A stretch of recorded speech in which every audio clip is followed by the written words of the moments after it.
At the point when you get it, then it's funny. You get Well, but humor is the antidote to fear, and, right. and obviously he still wanted to keep the disease. It does. Laughing actually releases chemicals, special chemicals. Endorphins. That hearty laughter can get you very, very high. That's true. We should try just laughing, just for about 30 seconds. Did you know the government is going around to schoolyards now with their campaign? You know, if somebody comes up to you, anybody comes up to you in the schoolyard and says, "Want to hear a joke?" Just say, "My life intertwined with the social history of the counterculture, guaranteed to make you laugh out loud."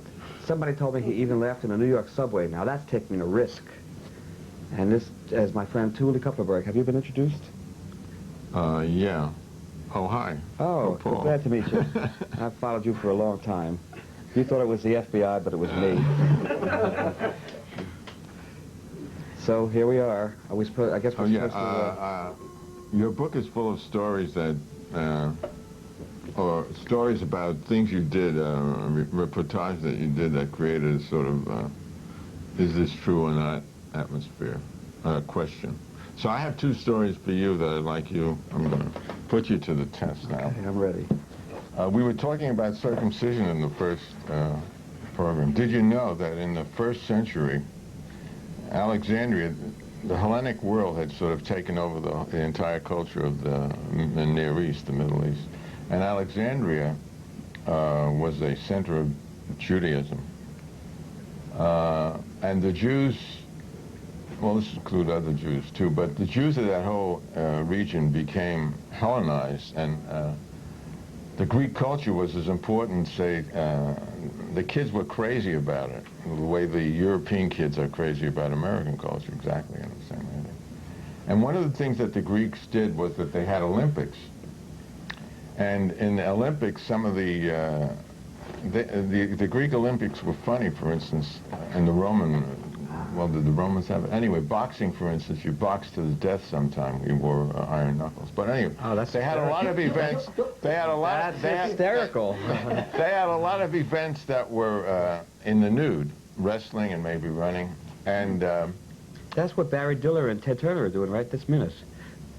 Wrestling in the nude? Yeah. In the baked beans? In mud. And whoever wins buys Paramount from Viacom. Someone else just came in it today. Who was it? It gets funnier and funnier. I forget. All right, excuse me for interrupting. No, it's okay. So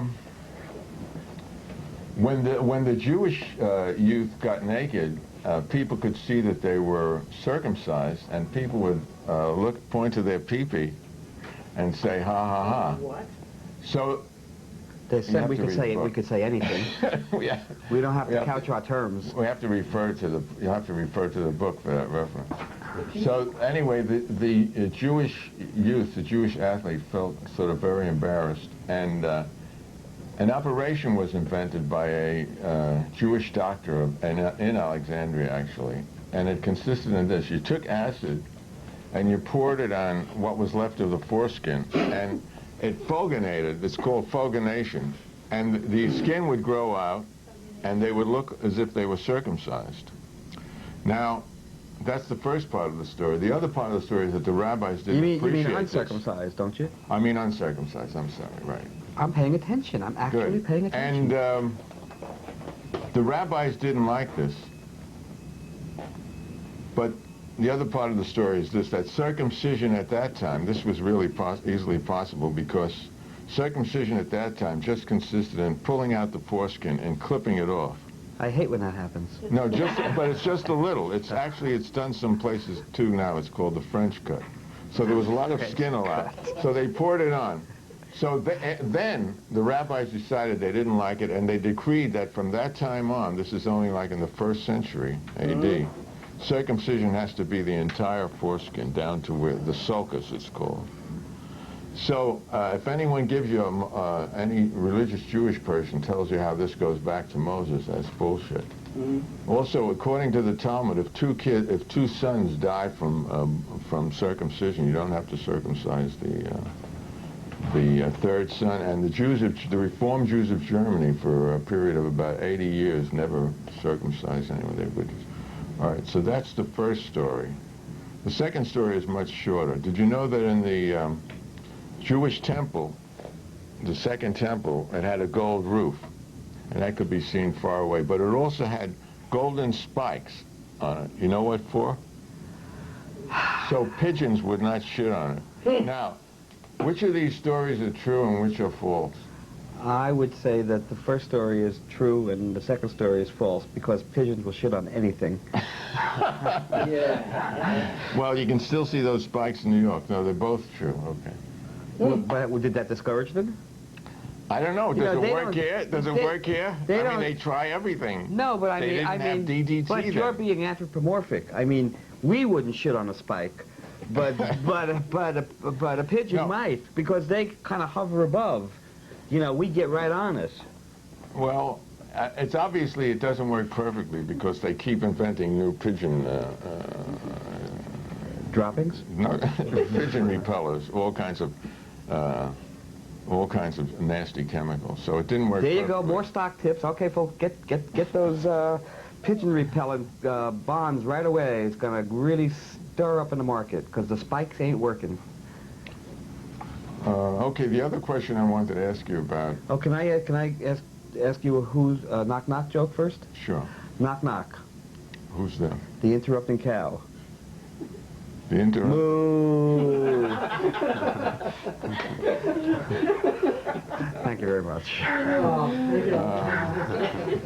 Okay, go ahead. You remember the Chicago chapter was very interesting to me. You remember that there were, I think there were 16 or 20 different federal, all kinds of government agencies there. There were federal, state, there was the Army, Navy, probably the National Guard, local police, FBI, Naval Intelligence. There were unbelievable numbers of people that were there. So my theory about the alleged hashish oil that was supposedly handed out was that it was PCP. That's what I had heard. Now, in your book, you mentioned this French mad scientist. No, he was an American, but he was in Paris at the time. Now, you said the cigarettes, for instance, were sprayed. Were you there when this happened? I interviewed the guy. Yeah. Do you know his name and so on? Yeah. How do you know he was not an agent? I trusted him. I just go by my instincts. And I got to know him. Did you ever hear the other rumor that that it was PCP and not hash oil? No, I was too stoned on hash oil to hear that rumor. All right, okay. Oh, that's interesting. So, what was the book that you wrote on about the thugs? What is it?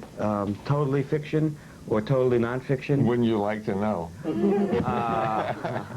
Yeah, it's a mixture of both. Do you use? No, it's a mixture of both. Do you make up names of people? Mm-hmm. But it's Will not. They be able to tell, like everybody who read Jack Kerouac knew who was Neil Cassidy? Yeah, well, it depends. Some of the minor characters. So people will be able to tell that the character Ed Manders is really Ed Sanders. And Tuli Kupferberg is yourself. Something like that. That's true. Yeah. He is really. Did you know that Ken Weaver, or as you say in your book, Ken Deaver, became a born-again Christian? Yeah, I know. And this is a guy, he's like a tough biker who picked his teeth with a Bowie knife. And I spoke to him last time I was in Arizona, and I asked him about when was that? Converting several years ago. And he said, Jesus Wakes. He said that? Yeah, just like that. All others pay cash. Yeah. But Moses invests. Yeah. You know, that just reminded me, in the book there's a chapter, as you know, called My Acid Trip with Groucho Marx. And Los Angeles Magazine ran an excerpt from that. And on the cover, they said, Groucho, the secret void was acid, spelled W-O-I-D. So I met a guy, he must have been about 20 years old, and he says, I really enjoyed that thing, but just tell me one thing, I don't understand, what's a secret void?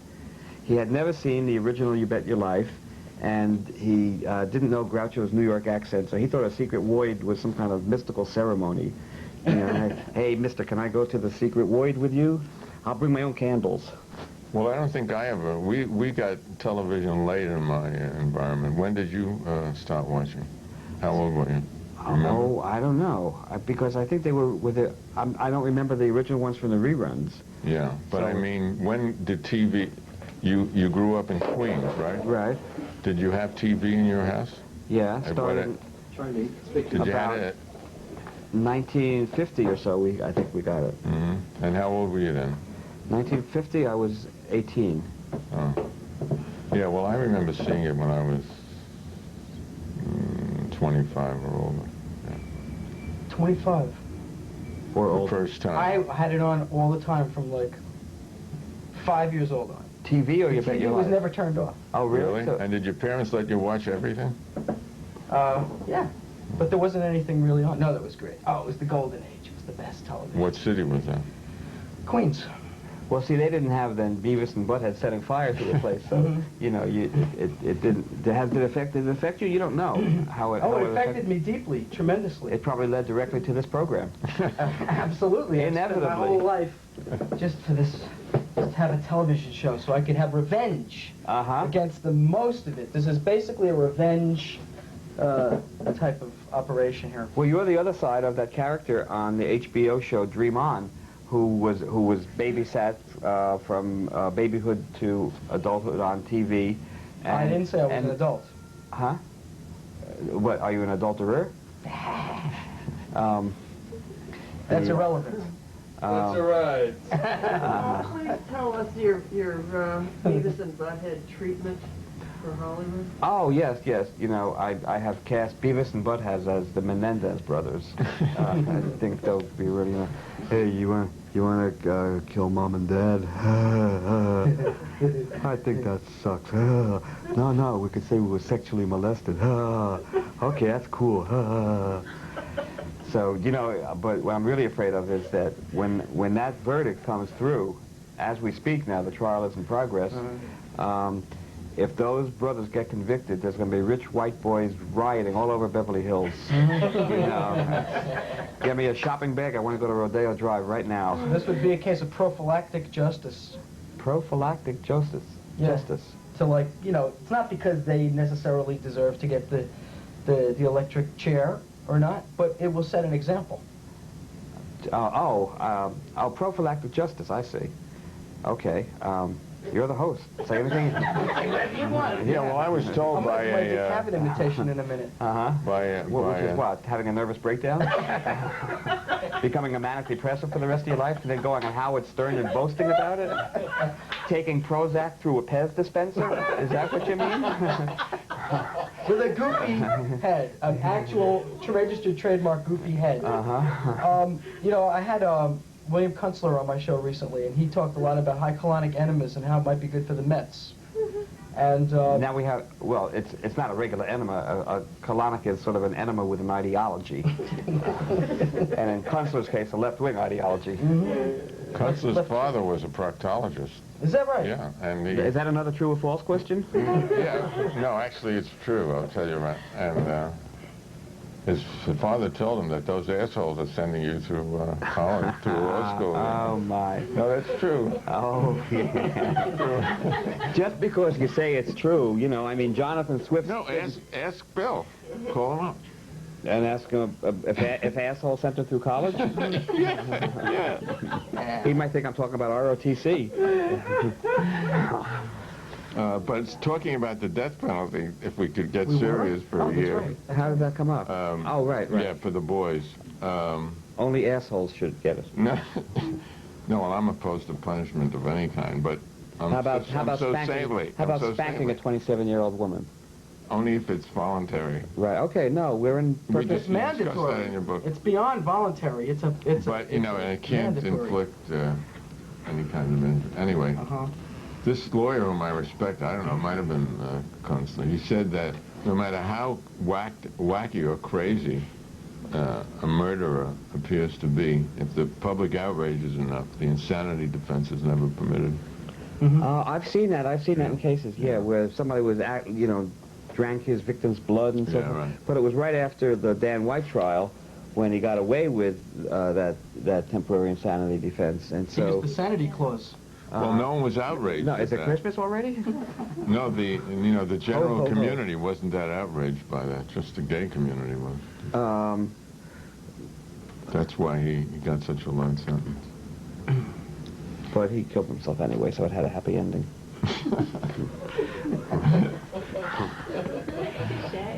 I always wanted to know more about your experiences in that courtroom when you had this sort of combination Disney vision of all the characters and. Oh, this was a very, very profound vision.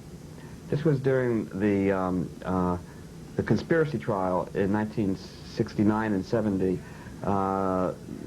They were charged. It was 8 originally it was 20. I was one of them, but it was narrowed down to 8 because the grand jury in Chicago wouldn't have such a wholesale indictment.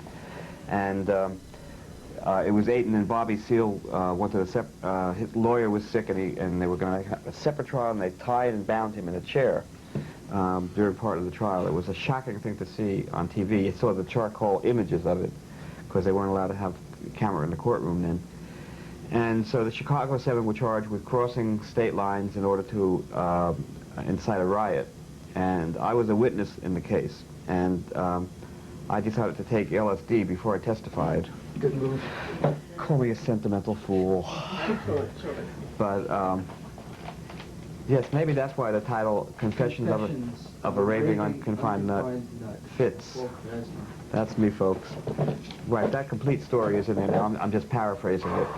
But anyway, I decided to take it for a reason. A, because I knew that if I ate a big meal and then took LSD, 300 micrograms of Owsley White Lightning, if there's any brand name fans out there. So Owsley White Lightning! But public access forbids me from giving the price. That's an honorable gentleman and a scholar. But as long as it's not numbers, the price was your mind. Cheap.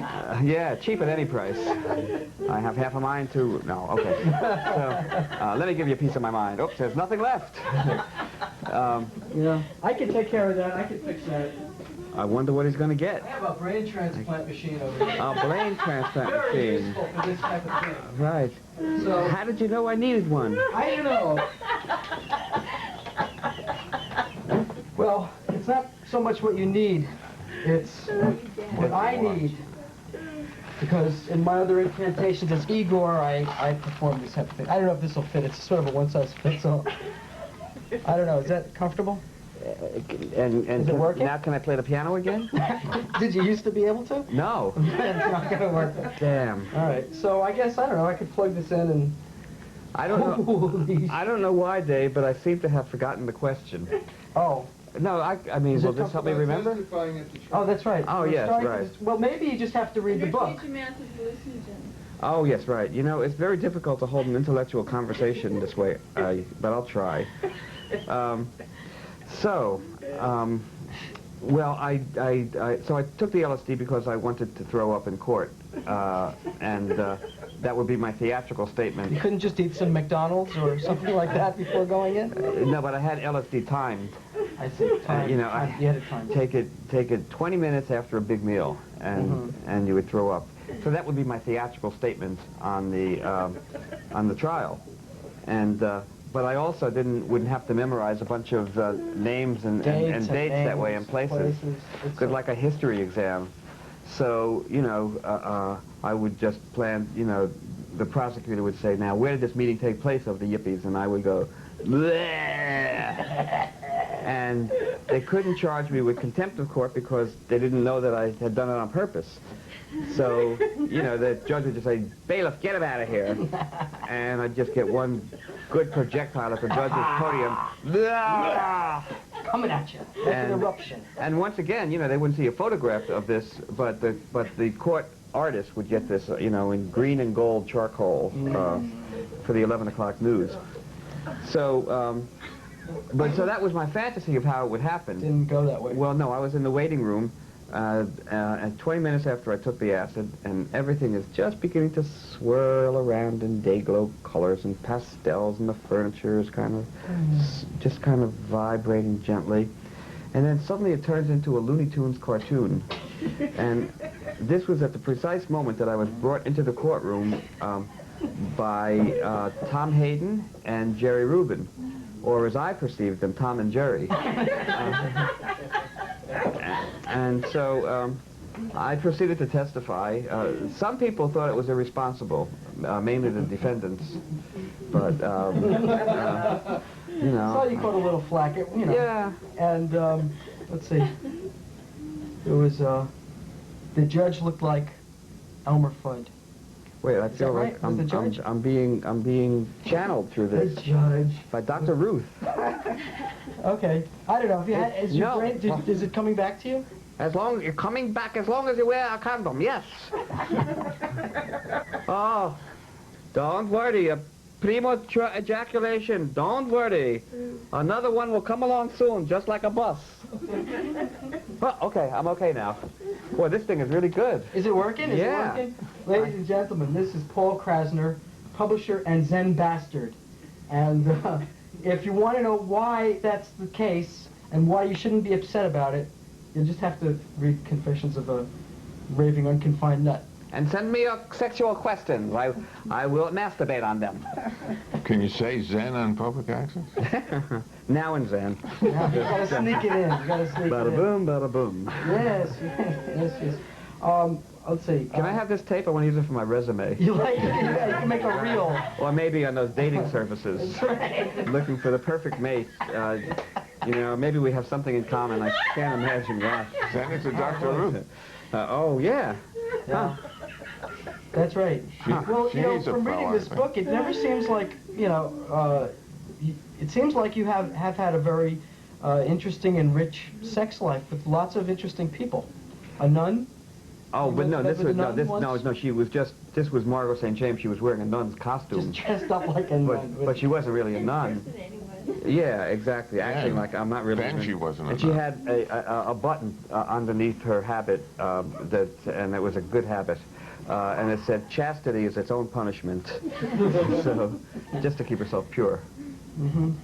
Let's see. Scientology.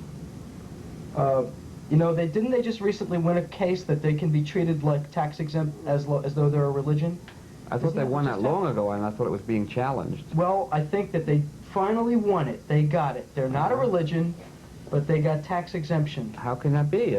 I don't know how that can be. That's really weird. But these people Well, let's care. call Ralph Nader right now. Right, exactly. But it's some. Well, the interesting Museum of things. Modern Art is not a religion, and they get taxed. Yeah, but it's Maybe something they to are a do with- religion. I've seen some people there. It is a religion. Definitely. Yeah. So who's better company on acid, Groucho or Ed McMahon? I didn't consider. I took acid with Groucho. I took acid with when I was on the Tonight Show, not with Johnny Carson. Orson Bean was the guest host, and I didn't think of Ed McMahon. But Ed McMahon didn't take it. No, he didn't take it. No. So, but when I looked at him, his face was all melting in these rainbow colors, and I had to really get my center of reality to turn away from him and indulge in spectator conversation with the host instead of staring at the rainbow colors of Ed McMahon's face. But Groucho didn't look like that. Oh, Groucho was sort of, he was sort of like a mosaic, you know, his glasses kept going around, things like that. He had a cigar on which he was chewing, not smoking, and his cigar, it looked like a kind of satellite. I saw little missiles all around it, not missiles, but kind of rockets. But that's purely subjective.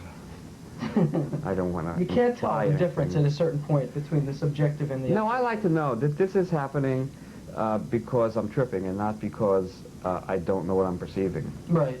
You know, and then you can have, you know, so forget that sometimes. if a dragon comes into the room, you know, you can play chess or something. You don't have to worry. Right. I never could play chess, but now with this I can play chess. and the piano at the same time, checkmate. And with one foot, you can be operating a word processor and getting out your next novel. And with the other foot, I can have it up William Kunstler's asshole. Yes. Clean, clean, clean. And you have talked to Abby Hoffman on a ballpoint pen. I've done research. I really found this to be a good read. Right, that's more than the angels can fit on the head of a pin. Right, a good read. No, this was one time when I really was nuts. I mean, this is sanity, so I guess it's all relative, isn't it? But one time when I went nuts, when I was investigating the Manson case and publishing conspiracy researcher Mae Brussel on the connection between Watergate and the JFK assassination, while the mainstream press was still calling it a third-rate burglary and a caper. And I just went nuts from information overload and just had a paranoid freak-out. And during this, I was convinced that the guy sitting in front of me on the bus was a CIA agent, because when I got on the bus, he turned his ring around to signal his fellow agent outside that I had gotten on the bus. So, I mean, that was my paranoia. And so I got my ballpoint pen out and started made believe. I didn't really believe I was calling out. I was just trying to let this CIA guy know that I was on to him. Right. So I'm going, Paul Krassner, calling Abby Hoffman, Paul Krassner, calling Abby Hoffman. And later on I told Abby about this, and he said, oh yeah, I got the message, but it was a collect call, I couldn't take it. So, yeah, you do straight. But see, it's hard to know where paranoia ends and where reality ends and paranoia begins. I was in that paranoid psychotic stage for a few weeks. I dropped one girlfriend because she was too heavy. No, that's not it. This brain. It's Henny Youngman is being. Take my mother-in-law, please. So I broke off with a girlfriend because I just lost my ability to trust, and I got suspicious of her. And then I got involved with a new girlfriend, and I asked her if her cat's flea collar had a microphone in it. You know, now she just thought I was joking. Oh, Paul, you're so funny, ha, ha, ha. And I really meant it. 23 years later, I saw an article by Harrison Salisbury saying that the CIA had developed a cat flea collar that had a microphone in it. So, you know, paranoia or prophecy. But you're much better now. At what? Than you were at that time. You were very paranoid at that time. And you were nervous. Oh, yeah, look at me now. I'm completely relaxed. The brain transplant did it. Can you believe this is the cure? It can happen. It just happened. Hey, Right Paul, here. have you visited cyberspace? Have you experienced virtual reality? Oh, yeah, in fact, I met my new guru there. It's the New Age hero who can communicate with all those cyberpunks. It was C.D. Ram Dass. Yes, just heroic. No, and then do you get a virtual reality check to make sure that, because all my reality checks have bounced. So, no, I guess that would interest. It always seems sort of elitist, though. You know, I don't see the Crips and the Bloods going to have a virtual reality experience. But maybe they could. Maybe if we can convince them to have drive-by shootings with virtual reality, it would save a few lives. Okay, David Dinkins, are you listening? Gang war video games. Giuliani, are you listening? Well, public access, as they lead us to, you have to pay for it. Right. That should be one of our demands, free public access. Well, there's a studio opening up, but this is another issue, and we're coming to the close of yet another stimulating